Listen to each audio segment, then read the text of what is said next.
नमस्कार. जय जिजाऊ जय श्रीराम. आज शिवस्मारक समितीने जो लेखाजोखा सादर केला तो अतिशय सुंदर पद्धतीने सादर केलेला आहे. याच्यातून शिवप्रेमींमध्ये अतिशय आनंदाचं वातावरण निर्माण झालेलं आहे आणि इथून पुढेही शिवस्मारक समिती असंच सामाजिक कार्य आणि उपक्रम घडवत राहील आणि आपल्या पुढे सर्वात पुढे आदर्श निर्माण करेल हीच भूषणदादा व सर्व शिवप्रेमींतर्फे सर्वांना मी ग्वाही देतो. आम्ही छत्रपती स्मारक समितीचा अहवाल पूर्ण सादर केला आहे. खूप कधीच आमच्या मनात होतं की काम पूर्ण झाल्यावरच अहवाल द्यायचा, त्याच्यामुळं एवढा वेळ लागला आणि आता काम पूर्ण प्रगतीपथावर आहे, शेवटच्या टप्प्यात आहे.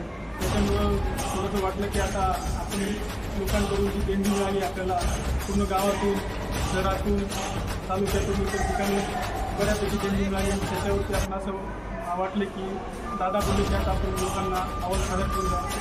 तो आम्ही आज चांगल्या पद्धतीने तो अहवाल सादर करून सगळ्यांना पुस्तकाचं आम्ही एक रुपयाचा हिशोब देऊन टाकला आहे. थोडंफार काही चुकलं असेल तर ते तुम्ही माफ करा, परंतु एक महत्त्व सांगायचं म्हणजे लेट होण्याचं कारण आमचं दगडकाम काम हे थोडं बारीकेचं नक्षीदार होतं, त्याच्यामुळे ते लेट झालं म्हणून ते काम लेट होण्याचं कारण झालं. खरं नंतर आता फॅब्रिकेशन काम स्टेजला आहे. अशा पद्धतीने आता माझ्या माहितीनुसार 1 महिन्यात शिवतीर्थ पूर्ण काम पूर्ण होऊन आपल्याला 19 फेब्रुवारी सगळ्यात जोरात मोठा कार्यक्रम करायचा आहे. तर सर्व कळवण तालुका परिसर तालुक्यातले सर्व नागरिक शहरातले नागरिक आपल्याला सहकार्य करतील थोडी भावना करून सांगतो. जय जय महाराज.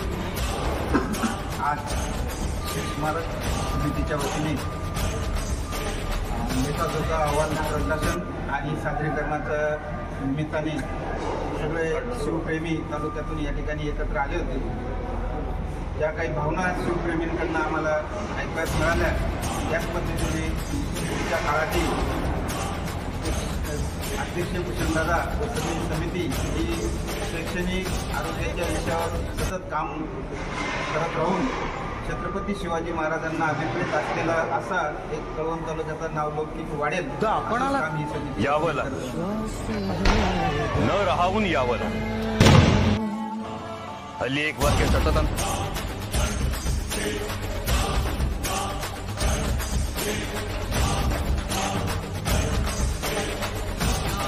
त्यांनी निर्माण केलेल्या स्वराज्याची ही अशी दुर्दशा झालेली बघायला.